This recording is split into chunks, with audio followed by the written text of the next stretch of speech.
والله كاين بعض الإخوة قالوا لي باللي انت يا مغربي. أنا لو كان جيت مغربي نفخر بمغربيتي ولما لا، ولكنني أنا في الحقيقة جزائري.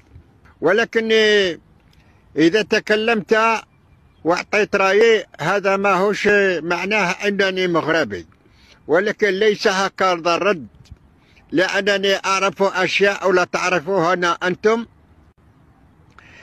المغرب ليس هذه هي المرة الأولى اللي ألغى فيها عيد الأضحى.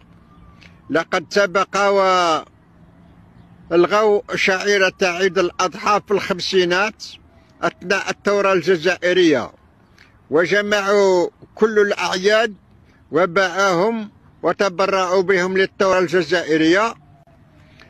واليوم يعني عندما إخواننا لحق بهم الجفاف وتخلوا عن هذه الشعيرة، ولت تفتي وتقول الشواية. هذا أنا لا أرضى به. والسلام عليكم ورحمة الله، وعيدكم مبروك.